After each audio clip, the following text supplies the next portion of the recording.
Dry. Well, I hope you're dry because you're going to get wet in a few seconds. We are We live. are live. Good morning, good afternoon, good evening, ladies and gentlemen. This is just a quick pop-up here with myself and the legend himself, my sexy Scandinavian. Hey, big baby. How you doing? Yeah, good here, man. Good here, man. Good to see you, man. We are joined by a special guest, though, down here. As you can see, obviously, we have the Resonator himself. Hello. Over from Shelf Side Spurs Show, and he is kind enough to come share some insight into current developments over at the club. For those of you that don't know, there is an initiative that's being pushed currently right now, which is Purple and Gold till Spurs are sold. Fans, supporters, everybody associated to the club that would like to see some form of change as being asked to wear colors of support, either in gold or purple. Purple and gold scarves are going to be available for those of you that are showing up to support the people that are outside, such as Brian Daigle, who has been leading the line and being one of the frontmen for change at Tottenham. And hopefully they get much larger numbers now. A lot longer than most he's been doing it. Yeah. I have to say. Big up to Brian. Big up to Brian. And Rez, you have a very excellent video that you've been kind enough to share with us that you're going to allow us to display for people just to get more exposure towards the cause. Kuv, you want to throw your 2 cents in here quickly before we show Rez's video? Really not much to add to it. It's just a case of this is a coming together of fans now, isn't it? The voice is a collective one. Total mistrust, almost disbelief in what's been happening at this club over the years. It's come to the forefront now, and people are ready to make their voices heard. It's good in a way. Shame it's taken so long, but I welcome on board everybody that's now doing it, even if they're on the other side of the fence from, the Levy out crew, as if you like, that have been doing it for a lot longer. Welcome aboard. That's what we're asking for. Everybody reaches their own breaking point. So we're totally with you. Stand shoulder to shoulder with us, whether you're protesting at the ground, outside the ground, or on social media. Let's not forget how powerful that is. Yep, I've just posted some pictures of Bob Spur and Brian Daigle talking to Talk Sport outside the ground. The message does get out there. This does work. The more of us doing it, the louder it becomes. And I'll leave Rez's video to explain the rest because he sums up a lot of the feeling and the problems with the club very nicely. Thank you. Well put. And Rez, you've been very vocal about this. Obviously, you've shared your thoughts. Kuva, you've been very active on Twitter in helping the boys that are being supportive and stuff. Anybody that's come into the comments to try to be negative and dissuade them or attack them, basically, has had support come to that side as well. So it's nice to see because, Brian's a dear friend of ours, of the community, personal friend of mine as well. So I know some people don't agree with the views that a lot of these people have. They don't like the way they're doing things. But at the end of the day, the agenda is clear. The agenda is to have positive change for Tottenham. I've never been one to lean on the side of the board is out, Levy out, Enoch out, or anything like that. I've always just been one to sit kind of on the fence and say I would like to just see them step up, even and basically take the right initiatives to put the club back into the glory days, because glory is not one thing that's associated with our club anymore. We're consistently bantered and we don't have anything to give back. The only joy, I don't know about you boys, but the only joy I'm finding right now in this season, as pathetic and as sad as this is watching Arsenal's downfall. It's come to that point where we can't enjoy our football anymore. Kuva, we were kind enough to be hosted by the lovely Ben Kaufman on the Coffee Company just a few minutes ago, and you on that show quickly just said yourself that this is the first time you've felt almost motivated and enjoyed and happy again that you're being part of something that's effective and positive for our club. Is that because it's been so negative that all that has been taken away from us? Absolutely. If I literally got to the point where a couple of months ago now, I stopped watching us. I just didn't even bother watching highlights on streams or anything. Just didn't want to know. Of the total disconnection from the club. This now, what's happening with fans finally coming together, it warms my heart. It really does. It's fans do care when it comes down to it. When it gets to the crunch, we want better for this club, and that's all it's all about. All those people standing out there with the protest, all the flack they've had to take, it's all worth it for them because they're looking at the bigger picture, the longer gain of this, of what can happen at this club and where we should be. And we just have not been living up to our own billing. We do not act like one of the biggest clubs in the world, which we should be. So enough is enough, and people are coming together over it. So it's really inspired me this week in particular. Absolutely. On the Arsenal point as well. I mean, think of it in 10 or 15 years' time. You know, when those who don't have children, those who don't have them have grandchildren. What are we going to talk about when it comes to the 2023 season? What are we going to take pride in? Can we proudly talk to our relations and our friends and say, yeah, I was there when Arsenal bottled the league, and take pride in our own club for that? No.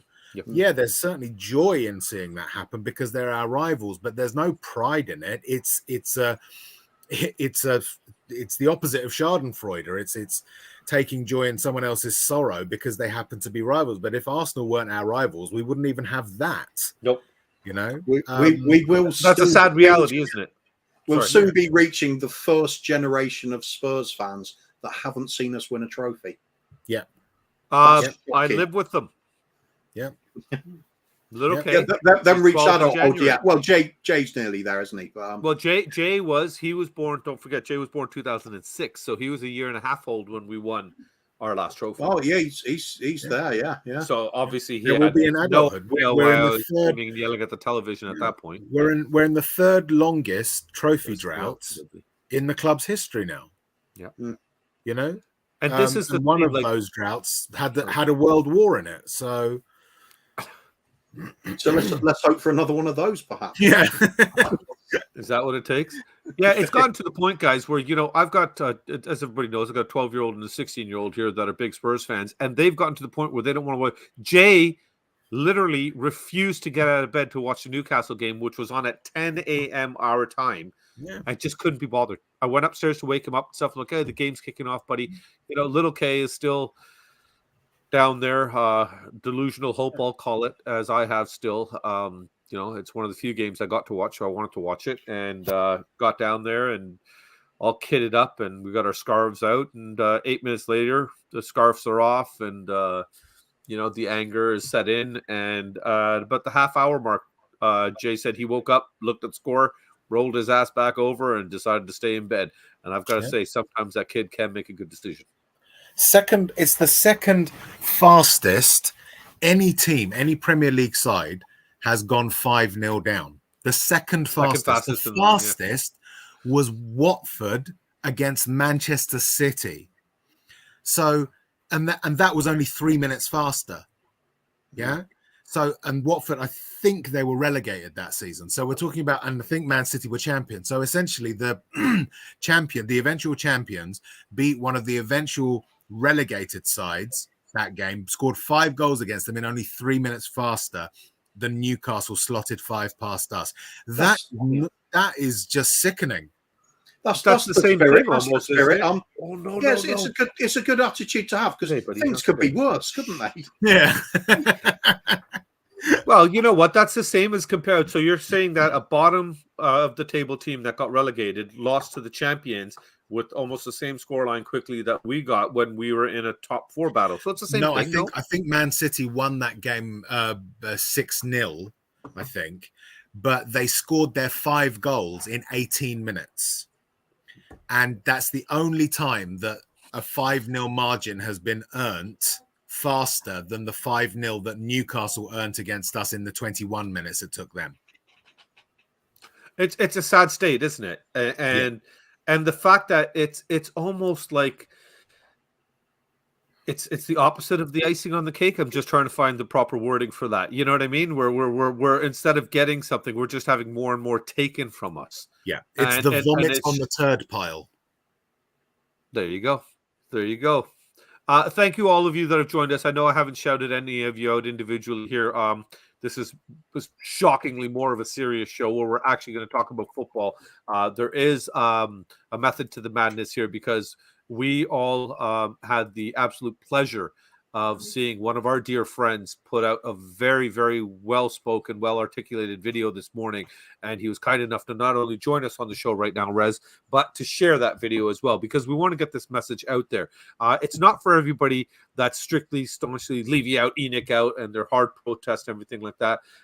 There is people like that that are in my situation where we're not so far on that side, but we just want to see change, where we're fed up of the fact that we just can't accept what is happening to our club anymore. There's people like Kuva who want to see the Champagne football return and has every right to accept that because that's what he grew up watching. So we've seen the decline from this generation to generations down, and now going further into my children, into generations where that decline has become acceptable. And we're just saying that it's not acceptable.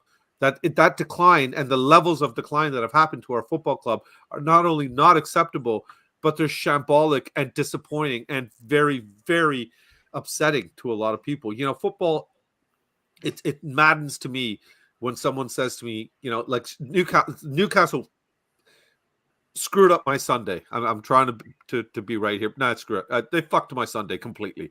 You know, that was the start of my vacation, the first day of my holiday, and they ruined it. And I still remember I was talking to a friend of mine on the phone who's a hockey fan, and he goes, you know, oh, it's only a game. Don't let it. No, it's not only a game.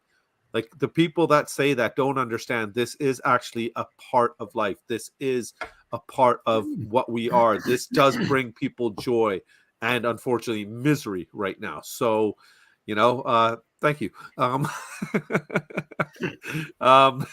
Surely you should have said hi first, Jacob. You know, surely it would be hi sluts rather than sluts.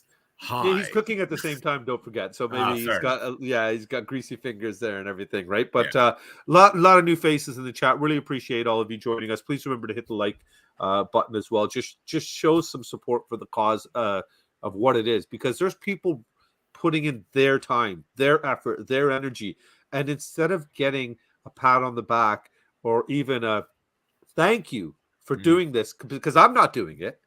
I'm not out on the protest line. I'm not out there. One, because I physically can't be there, obviously, being all the way over here. I know it's very hard for a lot of people to make that sacrifice and get over there, especially this time of day. People have work commitments, children commitments, other commitments with families and whatnot. You don't know what everybody has to do. But the way, like Kuva already said, through social media and everything, there is a way for your voice to be heard. There is a way for you to show your support for the fact that it's time for change. It is time for these people to stop lining their pockets and start giving their fans something back. Giving back tickets for the fact that you guys played absolutely shit one day, to me is not. And even that misses the point. It misses the point. So, you know, the allocation at St James's Park is around 3,000 for away fans. An away ticket has been capped, I believe, at £30. So that's only £90,000 that's coming back to the fans. A average Premier League wage is about £50,000 a week, and this is across the whole squad that £90,000 is coming from. What sacrifice is that? And what about our fans? Train tickets. Some of them went up the night before because it's such a long journey. Accommodation costs. The ticket. This actually shows what's going on. The ticket is now the cheapest part of a match day experience. It's supposed to be the center of a match day experience, and yet is the cheapest part, right?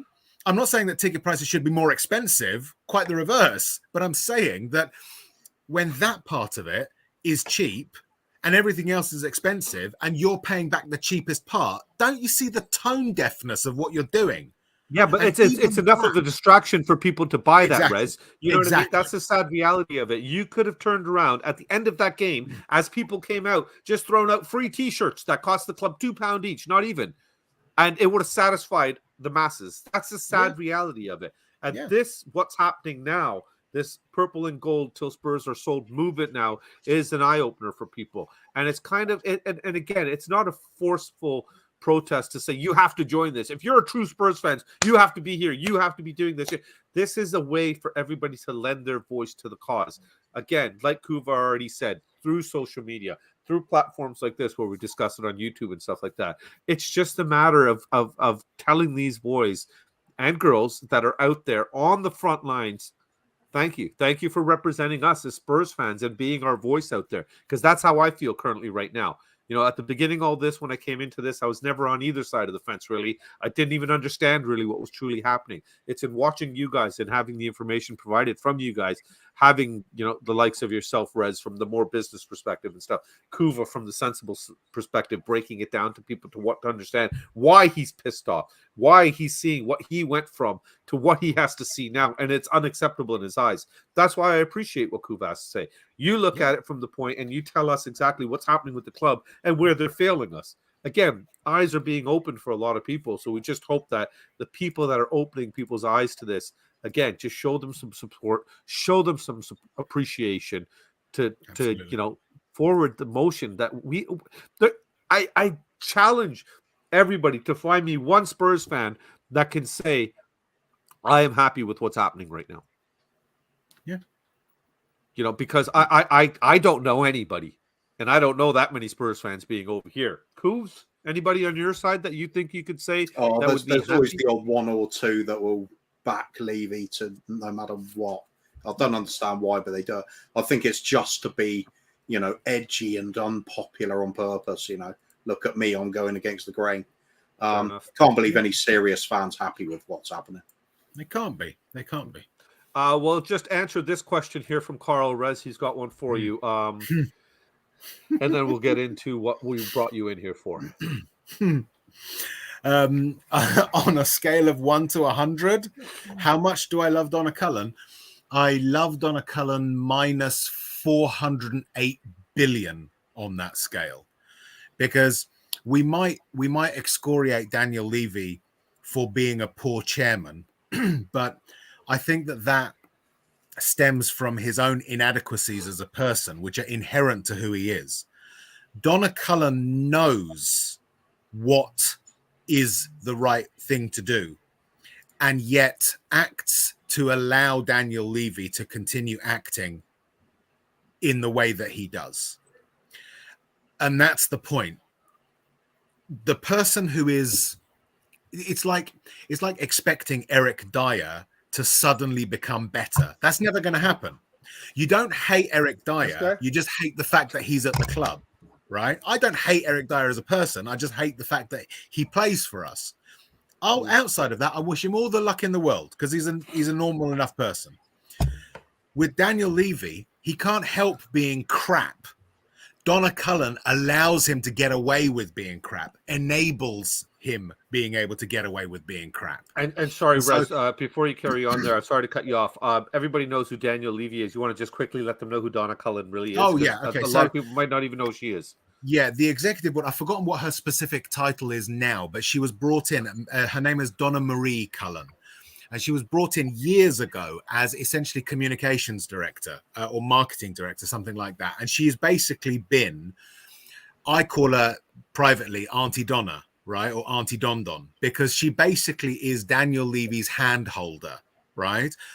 She's the one that puts out the fires that are started through the board's overall ineptitude and his ridiculous tone-deaf leadership.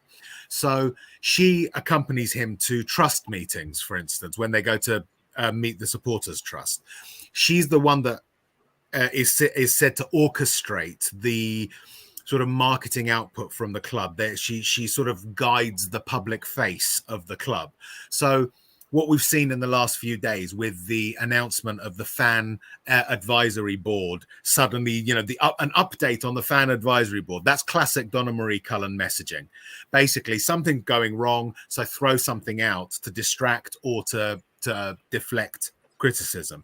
The stuff like Ryan Mason yesterday talking about how he believed in the club, 100%, I'm certain that has come down from the top to say, any opportunity you get via the press officer, any opportunity you can get, we'll plant a friendly question with a journo who will say, you know, how do you feel about the club? There you go, executive director. Answer this way. The players giving the refund, that would have been orchestrated by her. It wouldn't be because they necessarily care. They might care, but they wouldn't have thought to themselves, why don't we give a refund? It was only because all the calls were for the club to provide the refund, not the players, the club itself. So the directors as mass said, no, we can't do that. That sets a precedent. If we do that, we'll have to do it again if we screw up, which suggests that they think it might happen again. And so they got the players to come forward with this lovely, sympathetic, oh, we love you message. Please have some money back. Or the big one for me is when they sacked Christian Stellini. On the website, they put an announcement, an update from Daniel. Not a message from the chairman, which is what it's been like all before then. An update from Daniel, because he's got to be made to look human, made to look fuzzy. As I say in another video, I'm surprised it didn't end lots of hugs and kisses, Danny boy. You know? Kiss. Yeah. You know? It's all about distracting us, saying the players, the manager, again, I'll come into that. We have got to, as a fan base, we have got to forget all of these things, because it's like today's result. Let's say we go there and we beat Man United. That's 3 points. It doesn't matter in the grand scheme of things, because we've beaten Man United before. We've beaten Liverpool, Chelsea, Arsenal, the big clubs before. It's not going to make an overall difference. But what they are hoping, what they're desperate for, the board right now, they are desperate for us to win tonight. They think that if we win tonight, people will go, way, we beat Man United, everything's fine. We've got to resist that idea. We have to resist the idea that even when results are good, that things are good. The results are not a barometer of everything that is wrong with the club. Far from it, in fact. Yeah. We have got to keep our focus on those people. Daniel Levy, Donna Marie Cullen, Matthew Collicott, Rebecca Kappelhorn, Todd Klein, John Turner, Scott Munn. The seven again, people. sorry, for those that don't know the names, these are all executive board members. These are pretty much all of Daniel Levy's right hand, left hand people. And not one of them has any history in football, as in playing of the game. But another point that I was actually getting to, Rez, there, the fact that the reason I actually had to say who these people are is because, unlike most clubs that have their chairman or some representative in the media explaining to the fans, to the media, instead of just doing it through social media, through some sort of PR team, we don't know our face. We don't know the faces of any of our board. We don't know the faces of any of our ownership. And I find that very frustrating. Especially, can I address one? There's one comment that I've just noticed. There's one comment I've noticed. It's Joe saying a bit harsh on Scott Munn. He hasn't even started yet. No, I mean, I get that, Joe. Yeah, Barmies. But the thing you got to bear in mind is that a lot of people will say, well, let's give him a chance. But the thing is that you've got to look at the type of person that Scott Munn is, not as a person, the type of work he's done, right? Yes. This man's history is as follows. He rose to prominence, in inverted commas, as being on the organizing committee for the Sydney 2000 Olympics. Then he went and worked for the Australian National Rugby League. Then he was it was the rugby league. Okay. At first, yeah. I didn't know that. Thank you. Then he was the chief executive officer for Melbourne FC, which is a company owned by the owners of the Manchester City. And then he was appointed as head of the China division for the City Football Group, which is basically there to explore Chinese markets. Yeah. This man is a management consultant. He's not a football person. He might have been involved in the management of sport. And this is not me having a go at you, Joe, at all. I'm just addressing the overall point. No, I 100% get you with that. I'm not having a pop. Just adding to that there. I'm just explaining widely, so people understand that it doesn't matter if we bring in Scott Munn, whether or not he's good or not. It's indicative of what type of person the board feel is suitable for the executive part of the club. They want management consultants. They want people that are there to explore markets, to extract wealth, to utilize resources. They're not focused. None of their careers is focused on the idea of winning something. That's the thing. That's why I will name him quite happily alongside all the others. They might be lovely people in person, right? They might be the salt of the earth in person, But the point is that they are not the right people for the board. And that's why I will include Scott Munn, regardless of whether he's started or does a good job or not. Fair enough. Koobs, anything you'd like to add? Any points that you'd want to bring up, or anything that you'd like to add in regards to the protests or anything before we get into Rez's video here? I think we're pretty much covered there. It's time to hear Rez talk some more. There you go, guys. So enjoy this. This is very nice breakdown by Rez. Like I said already, very well spoken, very well articulated. Just as a reason why we are at a point where it's almost a call to arms. Actually, I think the only thing I could add to it would be anybody that's trying to use any sort of informational facts that's saying that this is an improvement for the club. Think about, is it improving what's happening on the pitch? If you can answer that question truthfully each time, you probably find it isn't. It's just helping what's happening off the field. And there we have it. Here we go, folks. So this is Rez from this morning from Shelf Side Spurs. Again, kind enough to share the video with us. It is a call to arms in regards to supporting the Purple and Gold Till Spurs Are Sold initiative and movement. So enjoy. Hello. Today is day one, sort of. For a few dedicated types, the days are actually innumerable. But let's call it day one. The first day where a line is drawn. A line between two wants. We are football fans. We are Tottenham Hotspur fans. We stand on this side of the line, and what we want is simple. Our grand, glorious club to be grand and glorious. For the lily white shirt, when it graces a football pitch, to stab fear into the hearts of the opponent. For our name to be etched on trophies as it used to be. That is what we want. On the other side of the line lurk those who want something else. They want an ever-increasing set of figures. They want a grand total, not a grand undertaking. They want glorious profits, not glorious achievement. They want the club not to symbolise achievement, competition, sporting endeavour, the thrill of standing proud as the winner on the field. They see the club as a tool to be used for their own advantage, their own benefit, and their own enrichment. So, which side of the line will you choose to stand on?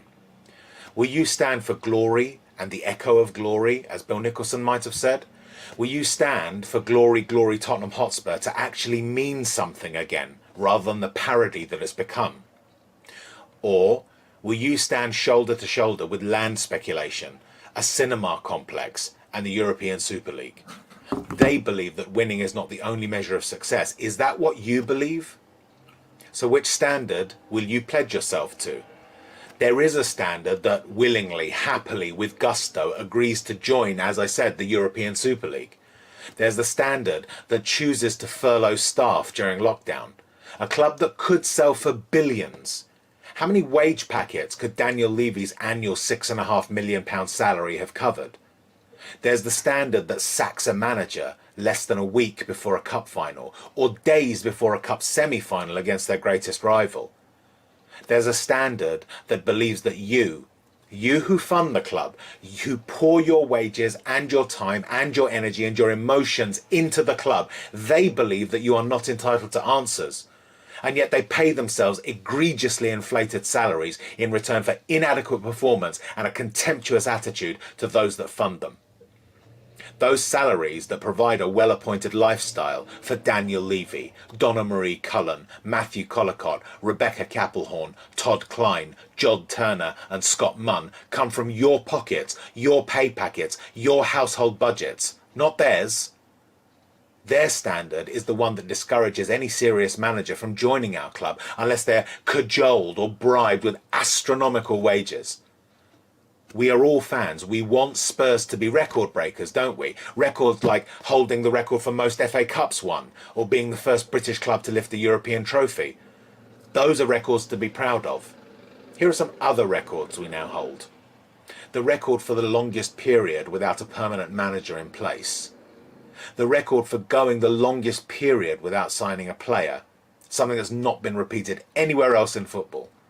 the record for having no permanent manager for either the men's team or women's team concurrently, sacking an interim manager to hire another interim manager, suffering being the victim of the second quickest 5-0 margin ever recorded against a Premier League side, losing that FA Cup record to our greatest rival, and also having one of our other rivals equal our record, being in the third longest trophy drought in the club's history.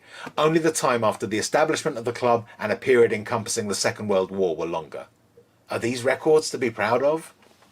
Do you stand with those who have allowed these records to be set? Which side of the line will you choose to stand on? What will you allow to be associated with being a Spurs fan, or supporting Spurs, or the club itself? Don't you want to be associated with the idea of being a threat, being proud of your club, being able to talk of famous victories, hell, even famous defeats, rather than ignominious capitulations? But let's look at some of the things that we are associated with as Spurs fans, or the club is associated with. One of them is St Totteringham's Day, Arsenal's pissy, contemptuous and hilarious to them idea of the day when it becomes mathematically impossible for us to finish above them. That's come about during and because of Daniel Levy's incompetence. It's like handing the mugger the knife, or an opposition manager to unironically be able to use the phrase, lads, it's Tottenham, to turn a match. And it worked. The term Spursy.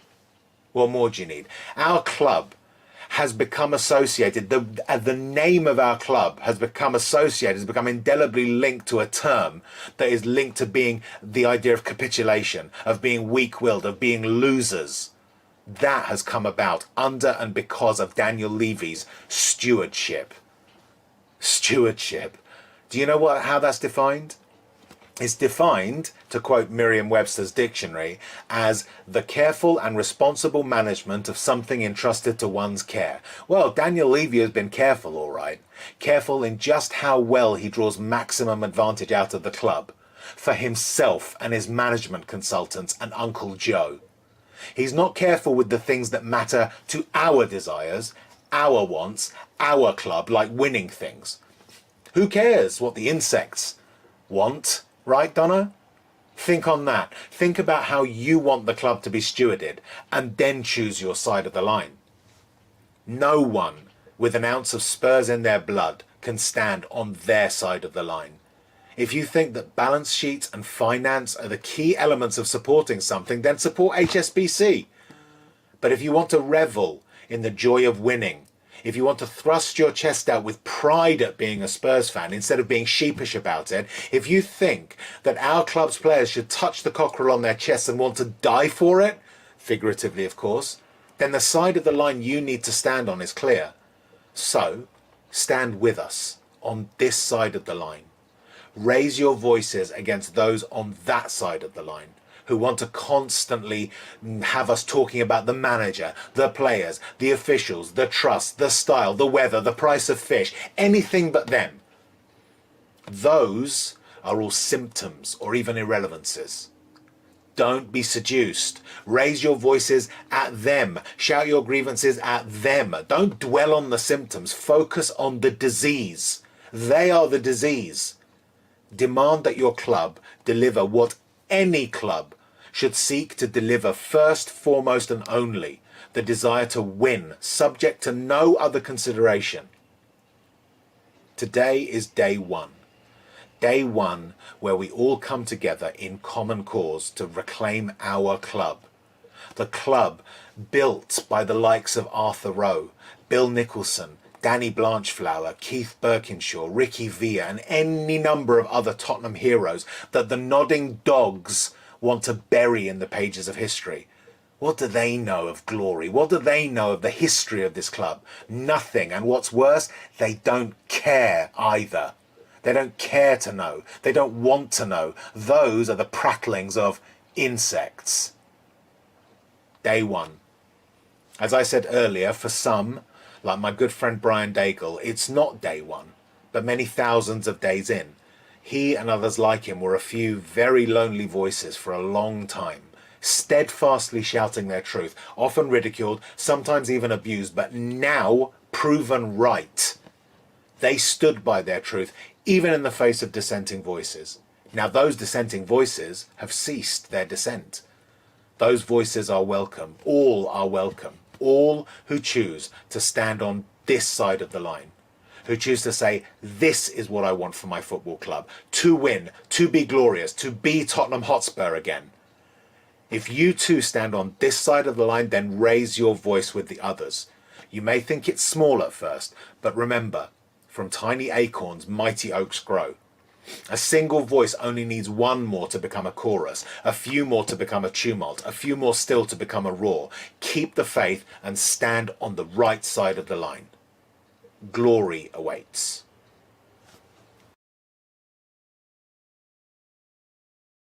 I guess I should unmute myself before I start speaking again. But there you have it, Rez.